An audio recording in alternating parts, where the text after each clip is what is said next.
Welcome to उबैज learning school. आज हम पढ़ेंगे एंगल्स के कुछ बेसिक रूल्स। तो चैप्टर 10 जो हमारा कॉन्ग्रुएंट ट्रायंगल्स का चैप्टर है, इस चैप्टर को स्टार्ट करने से पहले हम एंगल्स के कुछ बेसिक रूल्स समझेंगे कि एंगल्स के कुछ बेसिक रूल्स कौन कौन से होते हैं। बेसिक रूल्स को समझने के बाद नेक्स्ट वीडियो में हम ये देखेंगे कि कॉन्ग्रुएंट ट्रायंगल्स किसे कहते हैं, कॉन्ग्रुएंट ट्रायंगल्स के कॉन्सेप्ट क्या है और उनके कौन कौन से रूल्स हैं जिनको यूज करके हम ये प्रूव करते हैं कि एक ट्रायंगल दूसरे ट्रायंगल के कॉन्ग्रुएंट है। उन थ्योरम्स को यूज करके हम एग्जांपल्स करेंगे काफी ज्यादा, ताकि जितनी ज्यादा प्रैक्टिस होगी आप उतना ही ज्यादा इजीली कॉन्ग्रुएंट ट्रायंगल्स को प्रूव कर सकेंगे। क्योंकि ये चैप्टर जियोमेट्री का, इसमें थ्योरम से आपने प्रूव करना होता है कि कॉन्ग्रुएंट ट्रायंगल्स कैसे हैं, एक ट्रायंगल दूसरे ट्रायंगल के इक्वल कैसे है। तो वो आपको जब तक थ्योरम्स नहीं पता होंगे, रूल्स नहीं पता होंगे, उसके बगैर नहीं कर सकते। लेकिन उसके लिए आपको बहुत सी प्रैक्टिस भी चाहिए। वो प्रैक्टिस एग्जाम्पल्स हम नेक्स्ट वीडियो में करेंगे। इस वीडियो में हम सिर्फ एंगल्स के बेसिक रूल्स समझेंगे और बेसिक रूल्स की थोड़ी सी प्रैक्टिस करेंगे एग्जाम्पल से। नेक्स्ट वीडियो में हम समझेंगे कि कॉन्ग्रुएंट ट्रायंगल्स कौन से होते हैं और उनके बेसिक रूल्स क्या होते हैं। तो इस वीडियो में हम सबसे पहले एंगल्स के बेसिक रूल्स समझते हैं। तो ये देखिए हमारे पास गिवन है एक corresponding angle, alternate interior, alternate exterior और कंसेक्यूटिव इंटीरियर। ये 4 टाइप्स ऑफ एंगल्स होते हैं। तो ये हमने लेफ्ट साइड पे लाइन सेगमेंट्स ड्रॉ किए हैं। तो ये देखें, एक लाइन सेगमेंट ये वाली है, ये आ रही है, और दूसरी लाइन सेगमेंट ये है। ये दोनों लाइन सेगमेंट्स अगर आगे एक्सटेंड करेंगे तो एक दूसरे से इंटरसेक्ट करती हुई पास होकर जाएंगी, क्योंकि ये दोनों एक दूसरे से पैरेलल नहीं है। और ये जो इन दोनों लाइंस को इंटरसेक्ट करती हुई एक लाइन पास हो रही है, ये वाली, इसको हम ट्रांसवर्सल लाइन बोलते हैं। तो ये हमारी ट्रांसवर्सल लाइन होगी। अब हमने एंगल्स के बारे में समझना है कि एंगल्स किसे कहते हैं। तो सबसे पहला एंगल हमारे पास है कॉरेस्पॉन्डिंग एंगल्स। तो कॉरेस्पॉन्डिंग एंगल्स किसे कहते हैं? तो ये देखें, एक लाइन ये आ रही है और दूसरी ये वाली आ रही है, और इन दोनों को ये ट्रांसवर्सल लाइन इंटरसेक्ट करती हुई जा रही है। तो जब भी ट्रांसवर्सल लाइन दो लाइंस को क्रॉस करती हुई जाएगी तो दो क्रॉसेस बनेंगे। एक ये वाला क्रॉस होगा और दूसरा क्रॉस ये वाला है। अगर हम यहाँ पर देखें ये कॉरेस्पॉन्डिंग एंगल्स, आपको इनके नाम से ही अंदाजा हो जाएगा ये कौन कौन से एंगल्स हैं। तो सबसे पहले कॉरेस्पॉन्डिंग एंगल्स का हम देखते हैं। तो अगर हम ऊपर वाले क्रॉस को, इसको उठाकर इस वाले क्रॉस को अगर हम ले आए नीचे वाले क्रॉस के ऊपर, तो आपको अंदाज़ा हो जाएगा कौन कौन से एंगल्स कॉरेस्पॉन्डिंग एंगल्स हैं। तो ये देखें, तकरीबन ये आपको अंदाज़ा हो जाएगा कि जो एंगल जिस जगह पर लाई कर रहा है वही उसका कॉरेस्पॉन्डिंग एंगल है दूसरे जगह। तो ये देखें, यहाँ पर अगर इन एंगल्स को हम नीचे ले आते हैं, ये 1 को, 2 को और 3 को, जहाँ जहाँ पर जो एंगल है, और इस 4 को।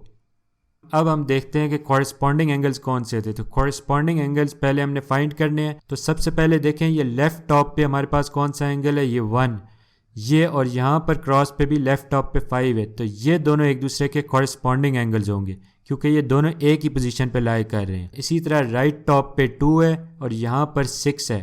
तो ये दोनों भी एक दूसरे के कॉरेस्पॉन्डिंग एंगल्स होंगे, क्योंकि ये एक ही पोजीशन है दोनों। और इसी तरह से कॉरेस्पॉन्डिंग एंगल्स इनको कहते हैं। ये 3 और ये कॉरेस्पॉन्डिंग एंगल होगा 7 के साथ। ये दोनों आपस में कॉरेस्पॉन्डिंग एंगल्स हैं। और लास्ट पे हमारे पास ये 4 है, 4 और 8, ये दोनों एक दूसरे के कॉरेस्पॉन्डिंग एंगल्स होंगे। तो ये कॉरेस्पॉन्डिंग एंगल्स हो गए हमारे पास। 1 और 5 कॉरेस्पॉन्डिंग एंगल है, 2 और 6 कॉरेस्पॉन्डिंग एंगल है, और इसी तरह 3 और 7 और 4 और 8। तो ये हमारा फर्स्ट पार्ट है, कॉरेस्पॉन्डिंग एंगल्स आपको समझ आ गई है। अब नेक्स्ट हम समझते हैं कि ऑल्टरनेट इंटीरियर एंगल्स कौन से होते हैं। तो इसके अंदर सबसे पहला वर्ड है ऑल्टरनेट का। तो ऑल्टरनेट सबसे पहले देखें, ऑल्टरनेट किसे कहते हैं? ऑल्टरनेट कहते हैं क्रॉस पे एंगल्स होते हैं, क्रॉस पे। तो यानी कि एक एंगल अगर हमारा राइट पर है तो दूसरा एंगल हमारा लेफ्ट पे होगा, क्योंकि इनको ऑल्टरनेट, या फिर अगर एक लेफ्ट पे है तो दूसरा एंगल राइट पे होगा। इनको ऑल्टरनेट एंगल्स कहते हैं, क्योंकि ये क्रॉस पे होते हैं। अब ये ऑल्टरनेट हो गया। नेक्स्ट वर्ड हमारा क्या है? Next interior. इंटीरियर एंगल्स का मतलब कि ये एक लाइन है, ये 2 लाइन, इन 2 लाइंस के जो अंदर एंगल्स फॉल कर रहे हैं इनको इंटीरियर एंगल्स बोलते हैं। ऑल्टरनेट इंटीरियर एंगल्स कौन से हो गए? एक तो ये कि वो क्रॉस पे हो, क्योंकि ऑल्टरनेट क्रॉस पे होता है, और दूसरा इंटीरियर, यानी कि इन दोनों लाइंस के अंदर फॉल कर रहे हो। तो ऑल्टरनेट इंटीरियर एंगल हमारे पास कौन से हो गए? ये 4 और 5 एक दूसरे के ऑल्टरनेट इंटीरियर एंगल्स हैं, ठीक है। इसी तरह से दूसरा ऑल्टरनेट इंटीरियर एंगल, ये 3 और 6, ये दोनों ऑल्टरनेट इंटीरियर एंगल्स हैं। अब नेक्स्ट देखते हैं ऑल्टरनेट एक्सटीरियर एंगल कौन से होते हैं। तो ऑल्टरनेट का हमें पता है ऑल्टरनेट क्रॉस पे होते हैं। एक एंगल अगर राइट पे है तो दूसरा लेफ्ट पे होता है, तो इनको ऑल्टरनेट कहते हैं। या फिर एक एंगल अगर लेफ़्ट पे है तो दूसरा राइट पे होता है। तो ये हमारे पास ऑल्टरनेट का मतलब होता है। एक्सटीरियर एंगल, एक्सटीरियर कहते हैं यानी कि ये जो दो लाइंस हैं हमारे पास, एक ये और एक ये, इन दो लाइंस के जो बाहर एंगल्स फॉल कर रहे हैं इनको एक्सटीरियर एंगल्स कहते हैं। तो ऑल्टरनेट एक्सटीरियर एंगल्स कौन से हो गए हमारे पास? वो ये वाले बाहर वाले हो गए, ये दो लाइंस के बाहर वाले। लेकिन किस तरह होंगे? क्रॉस पे होंगे। ऑल्टरनेट क्रॉस पे होता है, यानी कि अगर ऑल्टरनेट एक्सटीरियर एंगल है, एक्सटीरियर बाहर होते हैं और ऑल्टरनेट क्रॉस पे। तो अगर हम देखें यहाँ पर ऑल्टरनेट एक्सटीरियर एंगल कौन कौन से हैं, ये एक 2 है, इसका ऑल्टरनेट एक्सटीरियर ये 7 हो गए। ये दोनों आपस में ऑल्टरनेट एक्सटीरियर एंगल्स हैं। इसी तरह से next pair of alternate exterior angle कौन सा है? एक 1 है और 8, ये दोनों ऑल्टरनेट एक्सटीरियर एंगल्स हैं। तो ऑल्टरनेट एक्सटीरियर एंगल्स भी हमने फाइंड कर लिए। अब कंसेक्यूटिव इंटीरियर एंगल्स फाइंड करते हैं। कंसेक्यूटिव इंटीरियर एंगल्स में देखें, कंसेक्यूटिव इंटीरियर एंगल्स को आप को इंटीरियर एंगल्स भी बोल सकते हैं, अलाइड एंगल्स भी बोल सकते हैं। तो यहाँ पर इंटीरियर का वर्ड है। इंटीरियर का मतलब इन दो लाइन्स के अंदर जो एंगल्स फॉल कर रहे हैं वो इंटीरियर एंगल्स होते हैं। लेकिन ये कंसेक्यूटिव है। कंसेक्यूटिव का मतलब ऑल्टरनेट में तो हमने क्रॉस होता था ना, एक राइट पे है तो दूसरा लेफ्ट पे, या एक अगर लेफ़्ट पे है तो दूसरा राइट पे, क्योंकि ऑल्टरनेट।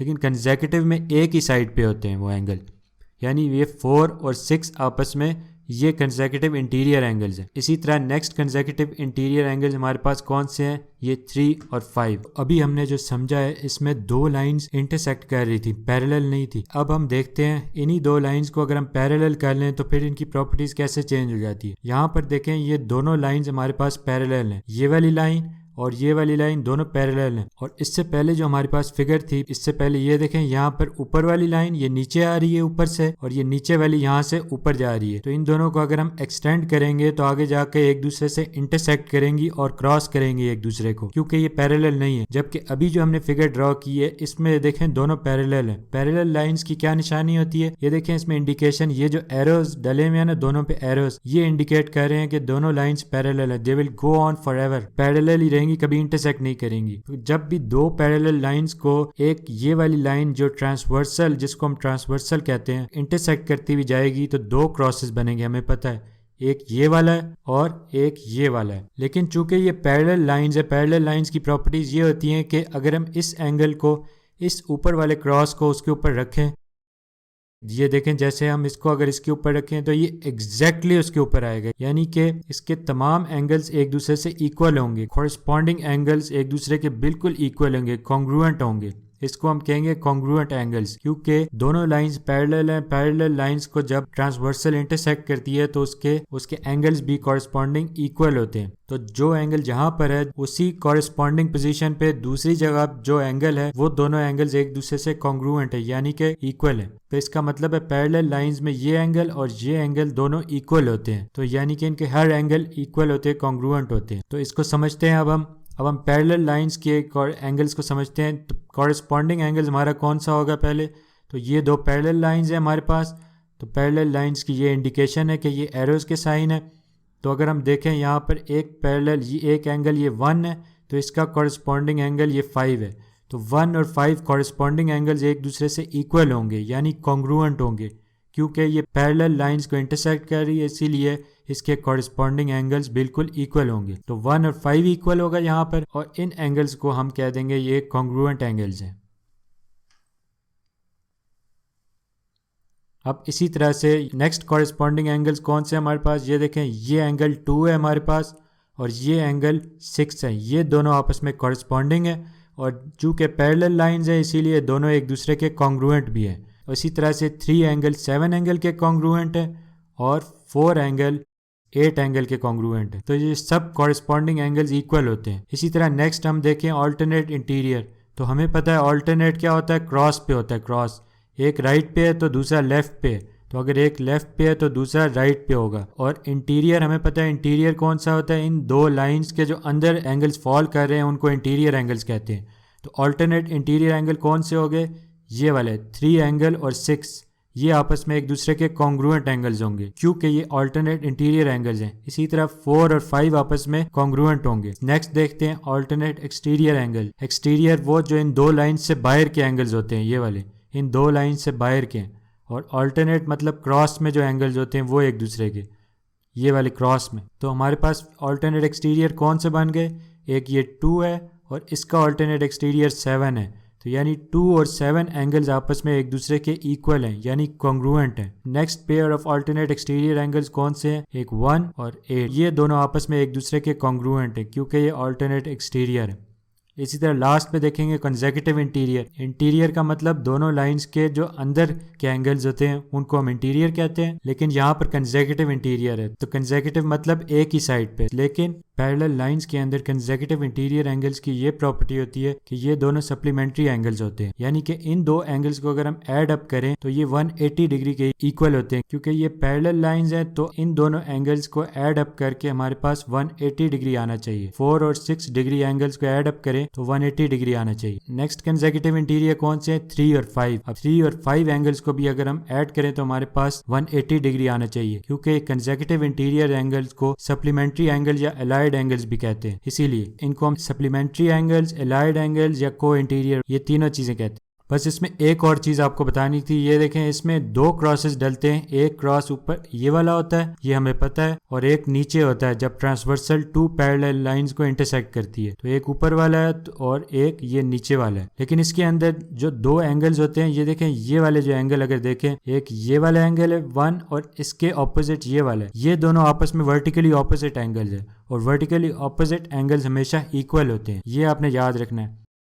तो 1 और 4 एक दूसरे के वर्टिकली ऑपोजिट है, तो अगर 1 हमारे पास 50 डिग्री है तो चूंकि 4 ये वाला उसके वर्टिकली ऑपोजिट है तो ये भी 50 डिग्री का ही एंगल होगा। तो अगर हमारे पास एक एंगल गिवन हो तो दूसरा एंगल हम ऑटोमेटिकली फाइंड कर सकते हैं, क्योंकि वर्टिकली ऑपोजिट एंगल्स एक दूसरे के इक्वल होते हैं। इसी तरह एंगल 2 और एंगल 3 ये एक दूसरे के वर्टिकली ऑपोजिट है, इसीलिए 2 और 3 एंगल इक्वल होंगे। इसी तरह नीचे आ जाएं, ये एंगल 5 और एंगल 8 एक दूसरे के वर्टिकली ऑपोजिट है, ये इक्वल है, और एंगल 6 और एंगल 7 ये भी वर्टिकली ऑपोजिट है और ये भी इक्वल है। अब हमने ये समझ लिया है। अब कुछ क्वेश्चंस हम प्रैक्टिस के लिए करते हैं। ये प्रैक्टिस के लिए हमने 6 क्वेश्चंस लिखे हैं, ये आपकी प्रैक्टिस के लिए हैं। तो इसको सॉल्व करने से पहले मैं चाहूंगा कि आप इस वीडियो को पॉज कर लें और फिर खुद सॉल्व करें। 6 की 6 फिगर्स में जो अननोन एंगल्स है x डिग्री, तो वो आपने फाइंड करना है। तो वो आपने समझ लिया सब एंगल्स, कोशिश करें खुद फाइंड करें। तो अभी हम 10 सेकेंड्स की ब्रेक लेते हैं, उसके बाद इसको सॉल्व कर लेंगे। तो आप इस वीडियो को पॉज करके इसको सॉल्व करें। हम जब तक 10 सेकेंड्स का ब्रेक लेते हैं और उसके बाद इसको सॉल्व करेंगे।